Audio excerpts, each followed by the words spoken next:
না ভোটের বিধান করা হয়েছে। এই না ভোটের বিধানটা হবে যদি কোথাও একজন প্রার্থী হয় বিনা ভোটে নির্বাচিত হবে না।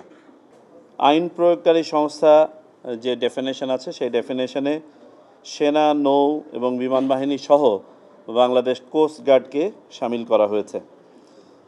ইভিএম সংক্রান্ত যেহেতু ইভিএমের ব্যবহার হবে না মর্মে আমরা ইতোপূর্বেই কমিশন সভায় সিদ্ধান্ত নিয়েছি, ইভিএম সংক্রান্ত যাবতীয় প্রভিশন বিলুপ্ত করা হয়েছে। নির্বাচন কর্মকাণ্ডের সাথে সম্পৃক্ত কর্মকর্তাদের অবহেলাজনিত যে শাস্তিগুলো আছে সেই শাস্তিগুলো ক্লিয়ারলি ডিফাইন করা হয়েছে। এটা 3 কর্মদিবসের মধ্যে তদন্ত সম্পন্ন করতে বলা হয়েছে এবং পরবর্তীতে এটা বিধান নিশ্চিত করা হয়েছে যে এটার ফিডব্যাক গৃহীত ব্যবস্থা সম্বন্ধে যেন কমিশনকে জানানো হয় এবং ভবিষ্যতে এটা সংশ্লিষ্ট ব্যক্তির পার্সোনাল ডোসিয়ারের মধ্যে থাকবে।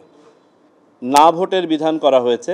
এই না ভোটের বিধানটা হবে যদি কোথাও একজন প্রার্থী হয় বিনা ভোটে নির্বাচিত হবে না।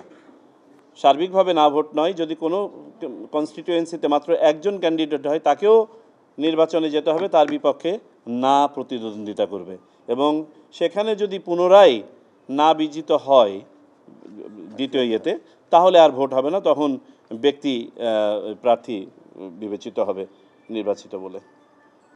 কমিশনের অনুমতিপ্রাপ্ত পর্যবেক্ষক এবং সংবাদকর্মীদের কেন্দ্রে প্রবেশের বিধান করা হয়েছে। ফলাফল স্থগিত এবং বাতিল নিয়ে যে বিধানগুলো ছিল, যেখানে পুরো কনস্টিটিউয়েন্সির নির্বাচন বাতিল করার বা ফলাফল বাতিল করার যে সক্ষমতা সেটাকে সীমিত করা হয়েছিল আপনারা জানেন, সেটা আবার পুনঃস্থাপন করা হয়েছে। অর্থাৎ নির্বাচন কমিশন অবস্থা বুঝে নির্বাচন স্থগিত করা এক বা একাধিক বা সমস্ত কনস্টিটিউয়েন্সির, একইভাবে ফলাফল এক বা একাধিক বা সমস্ত কনস্টিটিউয়েন্সির ফলাফল বাতিল করতে পারবে।